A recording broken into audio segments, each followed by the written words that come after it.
በመልካም ነገር ዲያብሎስን አሸንፈን እንድንቀር ከፈለግን ከቤተ ክርስቲያን ህብረት መውጣት የለብንም። ጸሎትን ማቋረጥ አይገባንም። ይህን ያደረግን እንደሆነ ጌታም እንኳን ለኛ ለደካሞቹ ለሐዋርያት እንኳን የነገራቸው ይሄንን ነው። ወደ ፈተና እንዳትገቡ ተግታችሁ ጸልዩ ነው። ከፈተና ማምለጫው መንገድ ዋናው ጸሎት ነው። በእውነቱ ማለት ገድል ማስወሰንም ይባላል። ገድል መወሰን ማለት ይበቃኛል ማለት ይበቃኛል ያስብለዋል። ደግሞ የጸናውን ጥቂት መጽናት ዓመት መጾም ዓመት መጸለይ የጀመረውን ደግሞ በዚያው እንዲረጋ ገድል አትወስን ይላል። ገድል የሚወስን ሰው ለክብር አይበቃም። ገድል መወሰን ማለት ያሉትን ትንንሽ ጽድቆች እየቆጠረ የሚበቃ ነው። ጸሎት ጸልያለሁ ራይት፣ ጾማለሁ ራይት፣ ሰግዳለሁ ራይት እያለ ተመስገን ነው። ስለዚህ ሕግን አሟልቻለሁ እያለ ይቀረኝ የማይል የቀረውን የማያስብ ያደረገው እንጂ የቀረው የማይታሰበው ሰው ነው። 3 ደቂቅ ጸልየው እሳት አጥፍተዋል። እናንተ ብትጸልዩ እኮ ገሃነምን ነው የምታጠፉት። እነሱ ጸልየው ገሃነም አላጠፉም። የሐዲስ ኪዳን ክርስቲያን ግን ቢጸልይ ገሃነምን ያጠፋል። ጽዮንን አጥፍቷት ይሄዳል። አጋንንትን ጠቅጥቋቸው በክንፈ ጸጋ እየጸፋቸው ይሻገራል። ክርስቶስን አብነት አድርጎ በመስቀል ትርክዛው ያስተማረን ይሄ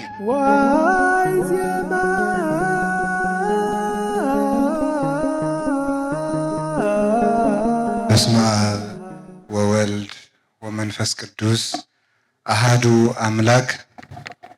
በባህሪው ሞት በመንግስቱ ሽረት የሌለበት ቅድመ ዓለም የነበረ ዓለምን የፈጠረ ይህንን ዓለም በቸርነቱ የሚመግብ በቸርነቱ ይህንን ዓለም ያዳነ ፈጣሪያችን ኢየሱስ ክርስቶስ በሀብት ስሞ በረድኤት አቅርቦ በዚህ ቅዱስ ቦታ ስለሰበሰበን እንድንማርም ስለፈቀደልን በልቡናችን አስበን በአንደበታችን ተናግረን ስለማንፈጽመው ቸርነቱ ከባህሪ አባቱ ከአብ ከባህሪ ሕይወቱ ከመንፈስ ቅዱስ ጋር ስሙ የተመሰገነ ይሁን።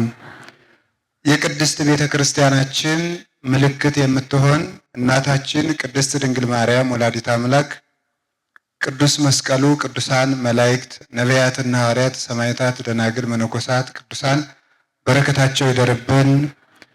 ብፁዕ አባታችን አቡነ አብርሃም በኢትዮጵያ ኦርቶዶክስ ተዋሕዶ ቤተ ክርስቲያን በመንበረ ፓትርያርክ ጠቅላይ ቤተ ክህነት ዋና ስራ አስኪያጅና የባህር ዳር ሀገረ ስብከት ሊቀ ጳጳስ፣ ክቡር መላከ ሰላም ኤፍሬም ሙሉ ዓለም የባህር ዳር ሀገረ ስብከት ዋና ስራ አስኪያጅ፣ ክቡር መላከ ብርሃን ፍስሐ ጥላውን የሀገረ ስብከቱ ዋና ጸሐፊ፣ የተከበራችሁ አባቶች፣ መምህራን፣ ሊቃውንተ ቤተ ክርስቲያን፣ ካህናት፣ ዲያቆናት፣ የእግዚአብሔር ቤተሰቦች ሁላችሁ አንድ አምላክ በሚሆን በአብ በወልድ በመንፈስ ቅዱስ ስም እንደምን ዋላችሁ? እንደምን ቆያችሁ? እንደምን አመሻችሁ? በቸርነቱ የጠራን ፈጣሪያችን ስሙ የተመሰገነ ይሁን። ከአሁን በፊት ላስተማሩን ሁሉ ቃለ ሕይወትን ያሰማልን። አሁን የምንማርበትን የቸርነቱን በር ይክፈትልን። ወይ ኢዜኒ አሃዊነ ጎጉኡ ከመ በጽና ምግባሪክሙ ጽኔተ ትኩን ጽዋኤክሙ። መጠራታችሁን ታጸኑ ዘንድ ከፊት ይልቅ አሁን ትጉ በሚል ርዕስ እንማማራለን። መጠራታችሁን በሉ ታጸኑ ዘንድ ከፊት ይልቅ አሁን ትጉ በሉ። መጠራታችሁን ታጸኑ ዘንድ ከፊት ይልቅ አሁን ትጉ። ሶስተኛ በሉ መጠራታችሁን ታጸኑ ዘንድ ከፊት ይልቅ አሁን ምን በሉ? አይ ጽኑ አላልኩ። የተጻፈ ነው ማንበብ ያለባችሁ። ትጉ ነው ያልኩኝ። እስኪ ትጉ በሉ። አዎ የሐዋርያው የቅዱስ ጴጥሮስ መልእክት ሁለተኛ ጴጥሮስ ምዕራፍ 1 ቁጥር 10 ላይ የምናገኘው ኃይለ ቃል ነው። ይህንን የጻፈው ቅዱስ ጴጥሮስ ሊቀ ሐዋርያት ነው። መልእክቱን የጻፈላቸው ደግሞ በቅዱስ እስጢፋኖስ ሞት ምክንያት በጳንጦስ፣ በገላትያ፣ በቀጰዶቅያ በዓለም ሁሉ ክፍል ለተሰደዱ ክርስቲያኖች የተጻፈላቸው መልእክት ነው። ሁለተኛው ለማጽናት፣ የመጀመሪያው ሃይማኖታቸውን እንዲይዙ ለማስተማር፣ ሁለተኛው ለማጽናት የተጻፈ ትጋትን እንዲጨምሩ የተጻፈ መልእክት ነው። ሰው በሃይማኖት የማይኖር ሰው አለ። በሃይማኖት እየኖረ ደግሞ በሃይማኖቱ ውስጥ ጽናት የሚጎለው አለ። ዲያብሎስ ይህንን ዓለም የሚፈትነው በሶስት ነገር ነው። የመጀመሪያው ወደ ሃይማኖትና ሃይማኖታዊ ወደሆኑ ምስጢራትና ተጋድሎዎች፣ ስነ ምግባራት እንዳይገባ በማድረግ ነው።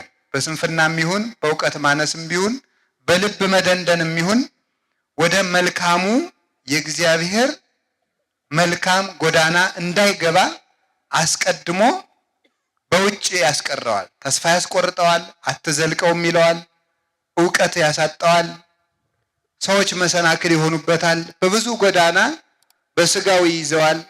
በዓለም በብዙ መረብ አስሮ ሰው ከእግዚአብሔር ቤት እንዳይገባ በዚያው ይይዘዋል። ሁለተኛ ደግሞ መልካሙን ነገር ከጀመረው በኋላ እንዳይጸናበት ያደርገዋል። እንዳይጸናበት ማድረግ ማለት ምንድን ነው? ጸሎት ያስጀምረዋል። 3 ቀን 5 ቀን 7 ቀን ወር ቆይቶ ይሰለቸዋል፣ ያስጠላዋል። ጾም ይጀምራል፣ ይሰለቸዋል። ስግደትም ይጀምራል፣ ይሰለቸዋል። ከኃጢአት ንጹሕ ሆኖ ገዳም ሄዶ ለ1 ወር ለ2 ወር ቆይቶ ይተዋዋል። መልሶ ደግሞ አድብቶ በለመደው ኃጢአት ያስረዋል። ይሄ ደግሞ አለማጽናት ነው። ዲያብሎስ መጀመሪያ ከክፋታችን እንዳንላቀቅ ወደ እግዚአብሔር ቤት እንዳንመጣ ያደርጋል። ከገባን በኋላ ደግሞ ወደ ለመድነው ኃጢአት እንዳንመለስ የሚጠቅመን ብቸኛው አጥር ከቤተ ክርስቲያን አለመውጣትና ጸሎት አለማቋረጥ ናቸው። እነዚህን ሁለቱን ካቋረጥን አጥሩ የፈረሰ ቤት፣ በሩ ያልተዘጋለት ቤት ሌባ ከፍቶ ወንበዴ ገብቶ ያሻውን ዘርፎ ሊሄድ ከልካይ እንደሌለበት ሁሉ ዲያብሎስ ከኛ ጸጋን ሁሉ ይዞ ለመሄድ የሚመቸው የጸሎት አጥር ሲፈርስለትና ከእግዚአብሔር ቤተ መንግስት ስንወጣ ነው። ቤተ ክርስቲያን የእግዚአብሔር ቤተ መንግስት ስለሆነች ሰራዊተ መላእክት እንደሚጠብቁን እግዚአብሔር በቸርነቱ በረድኤቱ እጆቹ ደግፎ እንደሚይዘን ስለሚያውቅ ከእግዚአብሔር ቤት እንዳንወጣ ማድረግ ባይቻለው እንኳን ከቤተ ክርስቲያን እንድንቀር ወይም ደግሞ ቤተ ክርስቲያን እየመጣን እንዳንጸልይ ያደርገናል። ንጹሕ ሆነን ለ1 ወር በመቆየታችን ለ2 ወር በመቆየታችን ያዘናጋናል። ኃጢአት ሲያሰራን የነበረው ሰይጣን የለቀቀና የተወን ይመስለናል። እርኩስ የነበርነው ወደ ንጹሕነት ያደግን ይመስለንና ተዘናግተን ጸሎት መቀነስ እንጀምራለን። ያንን ባደረግን ጊዜ ደግሞ ሰይጣን አድብቶ መግቢያ ቀዳዳ ስላገኘ እንደገና ደግሞ በዚያው ይጥለናል። ከዚያ በኋላ ጀምሬው ነበረ ባለፈው ስለወደቅኩ እንግዲህም ብጀምረው ወድቃለሁ ብለን እናስብና በተስፋ መቁረጥ ደግሞ ለልማዳችን ወድቀን ተላልፈን ተሰተን እንቀራለን ማለት ነው። እና መድኃኒቱ ከውጭ ላለ ቆርጦ ወደ እግዚአብሔር ቤት መግባት፣ እቤት ያለ ሰው አብዝቶ መልካም ከመስራት ይልቅ መጀመሪያ የያዟትን መልካም ነገር አጽንቶ መያዝ፣ መደጋገም ለ40 ቀን ለ80 ቀን ለ6 ወር እያሉ መደጋገም። ኃጢአትም ተደጋግሞ ነው የሚለምደው፣ ጽድቅም ተደጋግሞ ነው የሚለመደው። እና ዲያብሎስ ይህንን ውጊያ ይዋጋል። እና ቅዱስ ጳውሎስ በመልካም ነገር ይጸኑ ዘንድ ቅዱስ ጴጥሮስ ለእነዚህ ሰዎች የላከላቸው ለዚያ ነው።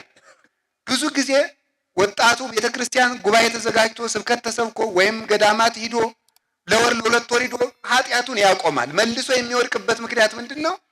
ወደ ኃጢአቱ እንዳይመለስ የሚያደርገውን መልካም ነገር ስለሚያቆመው ነው። እነዚህ መልካም ነገሮች ውስጥ ዋነኞቹ ጸሎት አለማቋረጥና ከቤተ ክርስቲያን ህብረት አለመለየት ናቸው።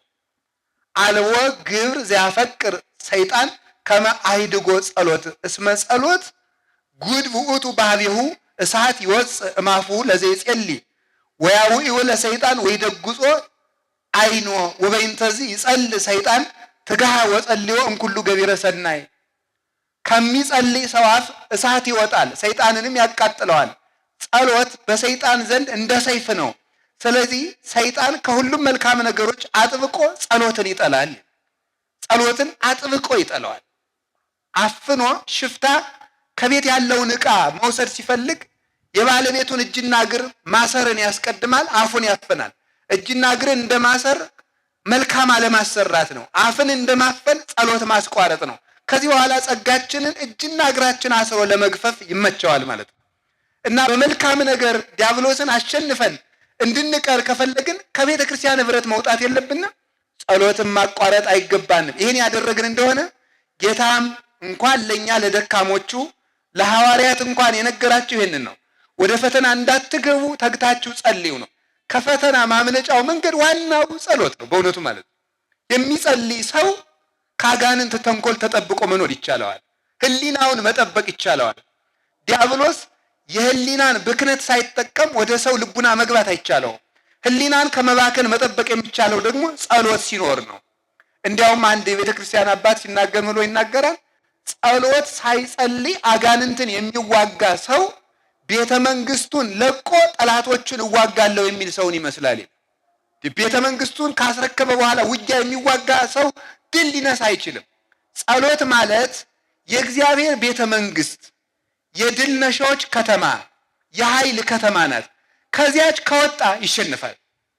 ቤተ መንግስቱን ጥሎ ዳር ወዳለ ንጉስ ልዋጋ ሄዳለሁ ቢል በዚህ መንግስት በዚህኛው በኩል ያለ ሌላ መንግስት መጥቶ የዚህኛውን ንጉስ ከተማ ቤተ መንግስቱን ተረክቦ እንደሚቆየው ጸሎት አቋርጠህ መስገድ፣ ጸሎት አቋርጠህ ልመጹት፣ ጸሎት አቋርጠህ ልጹም፣ ጸሎት አቋርጠህ ልስገድ፣ ጸሎት አቋርጠህ መልካም ልስራ ብትል ከተማ ለቆ የሚዋጋ ቤተ መንግስቱን አስረክቦ የሚዋጋ ንጉስ ትመስላለህ።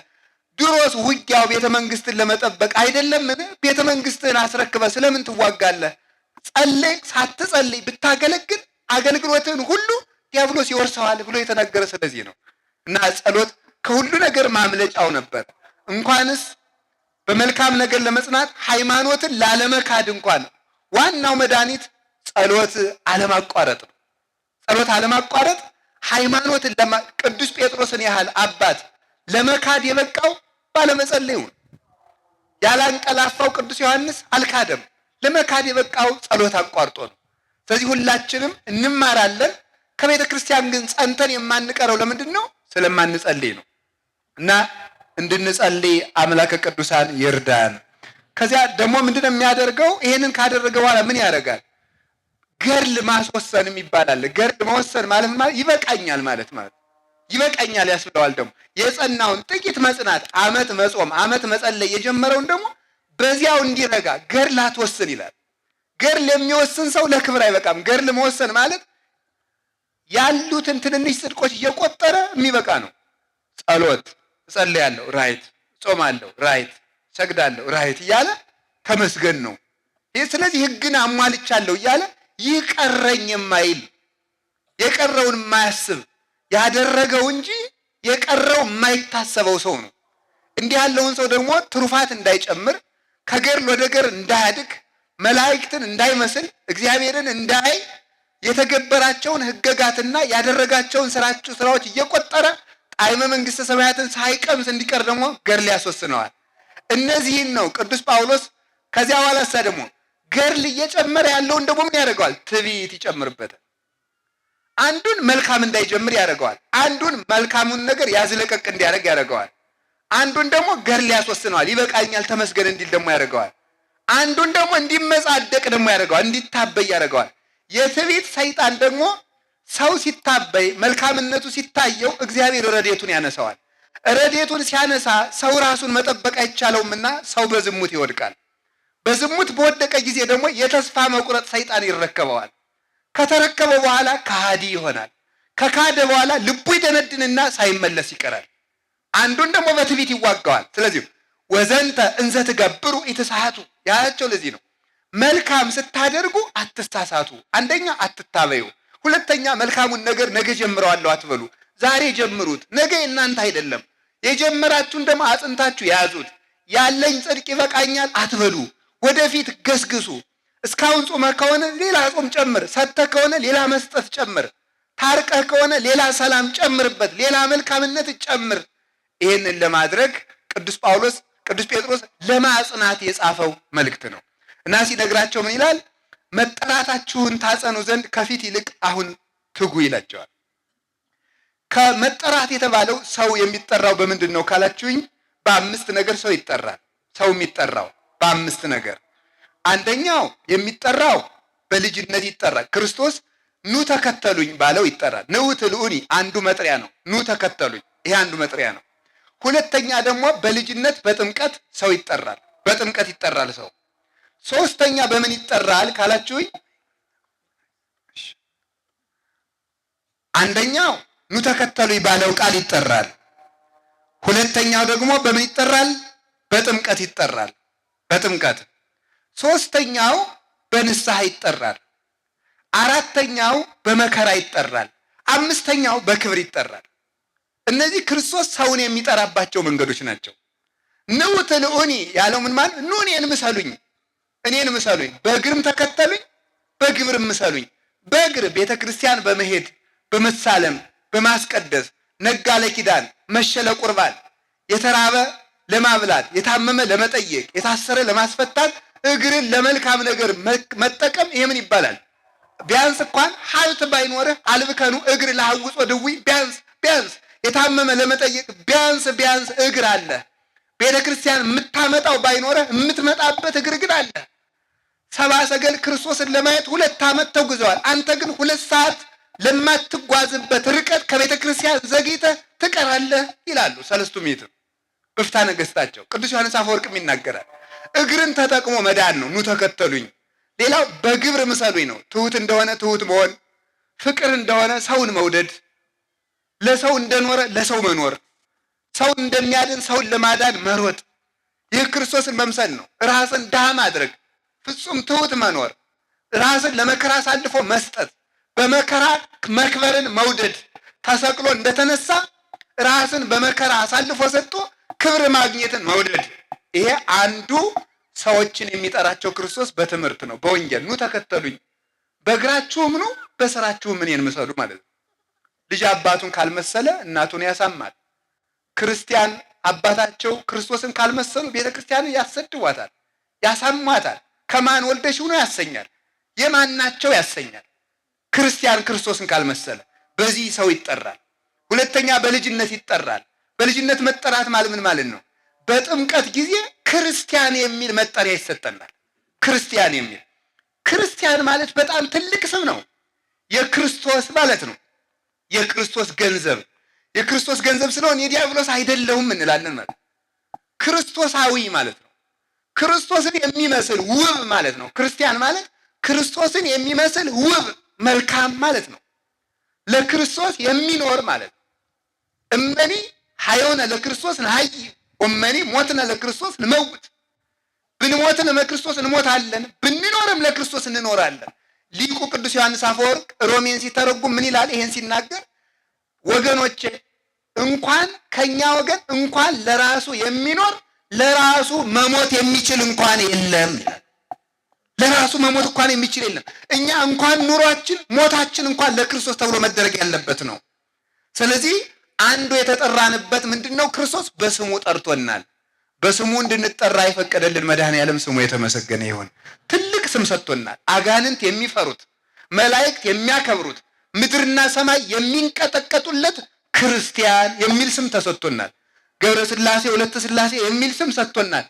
ገብረ ሥላሴ ወለተ ገብረ ማለት ባሪያ ነው። የእግዚአብሔር ባሪያ፣ የሥላሴ ባሪያ፣ የእግዚአብሔር ገረድ፣ የሥላሴ ገረድ ማለት ከዲያብሎስ ግርድና የወጣው ነኝ ማለት ነው። ከዲያብሎስ ግርድና የወጣ ገብረ ሥላሴ ማለት የሥላሴ ባሪያ እንጂ የዲያብሎስ አይደለሁም ማለት ነው። ስለዚህ በዚህ ስም አክብሮ በስሙ ጠርቶናልና እሱን እንድንመስል በዚህ ይጠራናል። ሶስተኛ በዚህ ሁሉ ባይሳካልን፣ በትምህርት ባይሳካ፣ ተምረን አውቀን ባንሰራ፣ በልጅነታችን መልካም ባንሰራበት በንስሐ ይጠራናል። ንስሐ እንድንገባ አድፈን እንድንታጠብ ይጠራል። ካልሆነ በመከራ ይጠራናል። በዚህ አቤት ማለት ተምረን ባንመለስ፣ አውቀን ባንመለስ፣ አንብበን ባንመለስ፣ በንጽሐ ጠባይ ባንመለስ፣ ቢያንስ እንኳን መከራ ሲመጣብን እንኳን ወደ ክርስቶስ መምጣት አለብን። ይሄ አንዱ መጥሪያ ነው። አምስተኛው በንስሐ የጠራቸውን፣ በመከራ የጠራቸውን፣ በልጅነት የጠራቸውን፣ በትምህርት የጠራቸውን በክብር ይጠራቸዋል። ምን ብሎ ነው? ሀቤ ቡሩካኑ ላቡየ ትረሱ መንግስተ ሰማያት፣ የአባቴን መንግስት ትወርሱ ዘንድ ኑ ወደ እኔ፣ አስቀድሞ በንስሐ ኑ ስጋዬን ብሉ ደሜን ጠጡ ብሎ ይጠራቸዋል። እንዲሁም እኔ የሚደንቀኝ እኮ ወፈኖታ አግብርታ ጥበብ ሀነጸት ላቲ ቤት፣ ጥበብ ቤቷን ሰራች፣ ዋቀመት ላቲ 7 አዕማደ 7 ምሰሶዎቿን አቆመች፣ ወፈኖታ አግብርታ ባሮቿን ላከች፣ ማዕዷን አዘጋጆች፣ ወይኗን ደባለቀች ካለ በኋላ ምንድን ነው? ሰነፍ የሆነ ቢኖር ወደ እኔ ይምጣ። ክርስቶስ ጠቢብ የሆነ ቢኖር ይምጣ ቢል ሁላችን ወጥተን እንቀር ነበረ። ሰነፍ የሆነ ይምጣ ብሎ ስንፍናችንን በስጋው በደሙ ለመፈወስ ለምድራዊ በምድር ለምንቀበለው ለሰማያዊ ማዕድ ለስጋው ለደሙ ይጠራል። ለስጋው ለደሙ የጠራቸውን ደግሞ ለዘላለማዊ ሕይወት ለሰማይ መንግስት ይጠራቸዋል። እናማ ከዚያ በኋላ መሞት የለ፣ መራብ የለ፣ መውጣት የለ፣ መውረድ የለ፣ መራቆት የለ፣ መድከም የለ፣ የበላይ የለ፣ የበታች የለ፣ ዘር የለ፣ ክፍል የለ፣ ወገን የለ፣ ጾታ የለ። ሁላችንም አንድ ንጉሥ መድኃኔ ዓለምን አንግሰን፣ አንድ ብርሃን እሱን ለብሰን፣ አንድ ምግብ እሱን ተመግበን፣ አንድ መጠጥ እሱን ተጠጥተን፣ አንድ ርስት እሱን ወርሰን አግኝተን ላናጣ ገብተን ላንወጣ ለዘላለም አምሮብን ወደምንኖርባት የብርሃን ከተማ ወደ መንግስተ ሰማያት ይጠራልናል። ዛሬ አቤት ያለ ያን ጊዜ እነሆ ብሎ ክርስቶስ በቀኙ ያቆመዋል። ሁላችንም በቀኝ ለመቆም ያብቃን። ስለዚህ ይሄ መጠራታችሁ እንዲጸና ማለት ነው። እንዲህ ብሎ የተጠራችሁበት ክርስቲያን ተብላችሁ የተጠራችሁበት ውልደ እግዚአብሔር ተብላችሁ የተጠራችሁበት ስመ ክርስትና ሀብተ ወልድና የተሰጣችሁ መጠራታችሁ እንዲጸና ከፊት ይልቅ አሁን ትጉ። ይችን ብቻ ልናገር። መጠራት ለሁሉ ይሰጣል። መመረጥ አሁንም ደግሞ ይሰጣል፣ ይመረጣል። መመረጥን ማጽናት ሶስተኛው ደረጃ ነው። ዓለም ሁሉ ለድነት ተጠርቷል። ለድነት ከተጠራው ደግሞ የተወሰኑ ሰዎች ደግሞ ይመረጣሉ። የተመረጠ ሁሉ ግን አይጸድቅም። የተመረጠ ሁሉ አይጸድቅም። የተመረጠበትን ያጸና ግን ይጸድቃል። ሐዋርያትን ዓለምን ጠራ። ሐዋርያት አቤት አሉት። እነሱን መረጣቸው። አኮ አንትሙ ዘሐረይክሙኒ አላ አነ ሐረይኩክሙ ወኅሬሰክሙ ከመ ትሁሩ ወፍሬ ትፍረዩ። እናንተ አልመረጣችሁኝም እኔ መረጥኳችሁ እንጂ ብሎ እንደተናገረ መረጣቸው። የመረጣቸው ደግሞ መመረጣቸውን ያላጸና ይሁዳ ጥሎት ሄደ።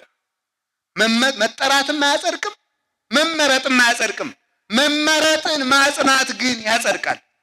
አሁን ሁላችን ተጠርተናል፣ ተጠርተንም መተናል። ክርስቲያን ተብለን ተጠርተንበታል። እግዚአብሔርም ደግሞ ለርስቱ መርጦናል። መመረጣችንን ካጸናን እንድናለን። መመረጣችሁን ካላጸናችሁ አትጸድቁ። ድንግል ማርያምን እስመ እግዚአብሔር ይላሉ አባቶቻችን። እመቤታችንን ጌታ መርጧታልና ይሉና አይ ቢመርጣትማ ምን ይደንቃል፣ እንድትመረጥ ሁና ብትገኝ ነው እንጂ መመረጧን ብታጸና ነው እንጂ።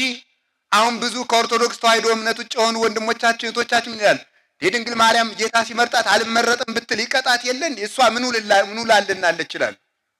መመረጥማ ሔዋንን መርጧት ነበረ። መመረጧን ስላላጸናች ወደቀች። ድንግል ማርያምን የምናደንቃት ግን የተመረጠችበትን ዓላማ ጠብቃ ስለተገኘች ነው።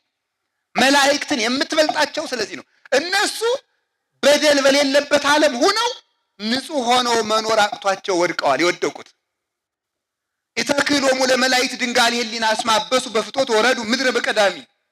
ለመላእክት እንኳን ድንጋሌ ሕሊና አልተቻላቸውም። በቀደመው ወራት ያልተፈቀደላቸውን ሽተው በድለው ከሰማይ ወደ ምድር ወድቀዋልና በርኩሰት ዓለም ውስጥ ንጹሕ ሆና የተገኘች እመቤታችን ናት። ጽጌ ሃይማኖት ዘጸገየት በማእከለ አስዋክ ይላታል ቅዱስ ያሬድ። በእሾህ መካከል አብባ የተገኘች የሃይማኖት አበባ እመቤታችን ወላዲተ አምላክ ናት። መመረጣችን ስለዚህ ነው እመቤታችን የድህነት ምልክት የምትባለው። በብሉይ ኪዳን ዘመን እስራኤል ከግብፅ ባርነት ሲወጡ ባህሩ ተከፍሎ ከተሻገሩ በኋላ ሙሴ ያመሰግን ነበረ፣ ማርያም ከበሮ ትመጣ ነበር። ይሄን ሊቃውንቱ ሲተረጉሙት ይላሉ ከግብፅ መውጣት ማለት ባሕረ እሳት ከገሃነም መውጣት ማለት ነው። ከድንቁርና መውጣት። ግብጽ ማለት ጨለማ ማለት ነው የቃሉ ትርጉም። ሙሴ የክርስቶስ ምሳሌ ነው። ማርያም ከበሮ ይዛ ታመሰግን ነበረ። ከበሮ የንጽህና ምሳሌ ነው። ከበሮ ደረቅ ነው። አያችሁ፣ የቆዳው ፈሳሽ ያለቀለት ደረቅ ቆዳ ላይ ያ ምን ይባላል? ከበሮ ነው። በእርጥቡ ቆዳ አይደለም፣ የደረቀው ፈሳሽ የሌለበት የስጋዊ ነገር ምንም የስጋ ቁራጭ የሌለበት ነው። ድንግል ማርያም በከበሮ የተመሰለ ያቺ ማርያም የድንግል ማርያም ምሳሌ ናት። ታዲያስ ከበሮ ምንድነው? ንጽህናዋ ነው። የስጋ ርግማን የሌለባት ምልዓተ ኃጢአት የሌለባት ናት። ከዚያ በኋላ እሷ ፊት እየመራች የእስራኤል ደናግል ተመልከቱ ተከትለው ያመሰግኑ ነበር ማለት ወይነስው ደናግል ድህሪሃ ደናግሉ እሷን አብነት አድርገው ይመንናሉ ነው። የቅድስና አብነት፣ የንጽህና አብነት፣ መመረጥን የማጽናት አብነት ድንግል ማርያም ናት። ለዚህ ነው የቤተ ክርስቲያን ሊቃውንት የቤተ ክርስቲያንን ውበት ለመግለጥ የማርያምን ያህል ጌጥ ያለው የለም፣ የድንግል ማርያምን ውበት ለመመስከርም የቤተ ክርስቲያንን ያህል መልካም የለም ይላሉ። ስለዚህ ድንግል ማርያም ምን ትባላለች? የቤተ ክርስቲያን ብቸኛይቱ ንጽሕት ምልክት ትባላለች። እሷን ምልክት አድርጋችሁ ምን አድርጉ ነው? መመረጣችሁን መጠራታችሁን አጽንታችሁ ጠብቁት። እንደ ጎርፍ መታችሁ እንደ ጎርፍ አትፍሰሱ ለማለት ነው። ይህንን ነው ቅዱስ ጴጥሮስ የሚያስተምረን ማለት ነው። ሲመቻችሁ አቤት፣ ስትጣሉ ደግሞ የምታማርሩ አትሁኑ። መመረጣችሁን አጽኑት። ከቃሉ ጋር ናችሁ። መመረጥን ለማጽናት ምን የሚያስፈልገን? ትጋት ነው። ይህን የነገረን ከፊት ይልቅ ያለው ምንድን ነው? ከፊት ይልቅ ያለው ከብሉይ ኪዳን ይልቅ ነው። ከብሉይ ኪዳን ይልቅ አሁን ትጉ። አብርሃም ርስት ለማይወርስበት ሃይማኖቱ በኋላ ነው እንጂ በመንግስተ ሰማያት የወረሰ እናት አባቱን ጥሎ ተሰዷል። እናንተ መንግስተ ሰማያት ትገቡበታላችሁ። አብርሃም ሲኦል ለገባበት ዘመን ደሙን አፍሷል። እናንተ መንግስተ ሰማያት ለምትገቡበት ለምን ደማችሁን አታፈሱም? አብርሃም ሲኦል ለሚገባበት ዘመን በአንድ ሚስት ኑሯል። እናንተ ለምትጸድቁበት ዘመን ለምን አንድ ሚስት ይዛችሁ አትኖሩም? ዳዊት ሲኦል ለሚገባበት ዘመን አልቅሷል። ሲታየ ኮነኒ አንብዬ ከሚጠጣው ጽዋው ላይ እንባውን እየጨመረ ይጠጣ ነበረ። እንዲህ ብሎ አልቅሷል። እናንተ መንግስተ ሰማያት ለምትገቡበት ዘመን ለምን አታለቅሱም? ለምን ንስሐ አትገቡም ሲለን ነው። ከፊት ይልቅ አሁን ትጉ። 3 ደቂቅ ጸልየው እሳት አጥፍተዋል። እናንተ ብትጸልዩ እኮ ገሃነምን ነው የምታጠፉት። እነሱ ጸልየው ገሃነም አላጠፉም። የሐዲስ ኪዳን ክርስቲያን ግን ቢጸልይ ገሃነምን ያጠፋል። ሲኦልን አጥፍቷት ይሄዳል። አጋንንትን ጠቅጥቋቸው በክንፈ ጸጋ እየጸፋቸው ይሻገራል። ክርስቶስን አብነት አድርጎ በመስቀል ትርክዛው ያስተማረን ይሄ ነው። መና ለሚወርድበት ዘመን ከተጉ ክርስቶስን ለምትመገቡበት ዘመን ለምን አትተጉም? ውሃ ለሚጠጣበት ዘመን ከተጋችሁ ክርስቶስ ለሚጠጣበት ዘመን ለምን አትተጉም? ከነዓን ለምትወረስበት ዘመን ከተተጋ መንግስተ ሰማያት ለሚወረስበት ዘመን ለምን አትተጉም? ጠቦት ለሚሰዋበት ዘመን ከተተጋ ክርስቶስ ለሚሰዋበት ዘመን ለምን አትተጉም? አንዲት አውራጃ ሀገር እስራኤልን ለመውረስ እስራኤል 40 ዘመን ከተሰቃዩ መንግስተ ሰማያትን ለመውረስ 40 ሺህ ዓመትስ ብንሰቃይ ምን አለ? ከፊት ይልቅ አሁን ትጉ። አበው ላልዳኑበት ዘመን መከራ ከተቀበሉ በድነት ዘመን ተቀምጣችሁ እንዴት አትተጉም? አበው እኮ በቅጠል ዘመን ተጉ፣ እናንተ በመከር ዘመን አላችሁ የሚለን እኮ። በመከር ዘመን፣ በአውድማው ዘመን፣ በእሸት ዘመን፣ በፍሬ ዘመን እኮ ያለ ነው። ገበሬ በቅጠል ዘመን ቅጠሉን ያያል፣ ፍሬ አይበላም። እሸቱ ገና አልደረሰም። የነቢያት ዘመን የቅጠል ዘመን ነበረ። ድንግል ማርያም ግን እሷን የፈጠረ እግዚአብሔር ይመስገንና ያንን እሸት አፍርታ ይዛው ተገኘች። ጊዜ ገሚድ በጽሐ ቆርጠን የምንበላበት ጊዜ ደረሰ። ማይረረ ትንቢት ማርያም ዘመነ ጽጌ እንግዳ አዲሲቱ ፍሬ የተገኘባት ዘመነ መከር ማርያም ለተራበው ዘመን የሕይወት ፍሬ ክርስቶስን አፍርታ ተገኘች። ለዚህ ዘመን እንዴት አይተጋም?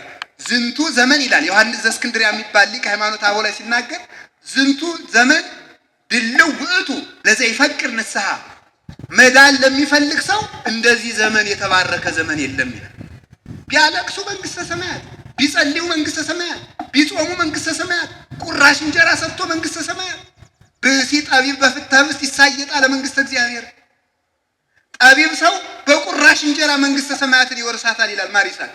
በቁራሽ እንጀራ ለቤተ ክርስቲያን መስሪያ አንድ ድንጋይ ሰጠን በሰማይ መንግስት ርስት እንገዛለን። ቅዱስ ኤጲፋንዮስ ሲናገር እግዚአብሔር እንዴት ያለ ነጋዴ ነው በቁራሽ እንጀራ መንግስተ ሰማያትን የሚያህል ከተማ የሚሸጥ ይላል። በቁራሽ እንጀራ፣ በቀዝቃዛ ውሃ፣ በሳንቲም ድቃቂ፣ በልብስ ላቂ እግዚአብሔር ይህንን ርስት የሚያወርስ አምላክ ነው። ለዚህ ዘመን ያልተተጋ መቼ ይተጋል? ስለዚህ ሁላችንም ትጋታችንን ጠብቀን ጸሎት ተግተን አሁን አንዳንዱ ዝከርክስ ምንድነው የሚመስለው መስላችሁ? አንዳንዱ ሰው ምን ይላል? መጸለይ ይፈልጋሉ ግን እንቅልፍ እምቢ አለኝ። እንደዚህ ያለ ጥያቄ እንደው አትጠይቁ፣ እንደው አፈርሰው ነውር ነው ማመር። ጸሎት እንቅልፍ እምቢ አለኝ እና እግዚአብሔር እንቅልፍ በታምር ሊያረቅልን ነው። አተኛ አትነሳ፣ ተነሱ። አሁን እስቲ ያለ ይገልጥ ገሃነም እንዳለ ያገባው ሰው እንቅልፍ አይወስደውም። ተግተን መንግስተ ሰማያት ለመግባት ያብቃን። ወስብሐት ለእግዚአብሔር።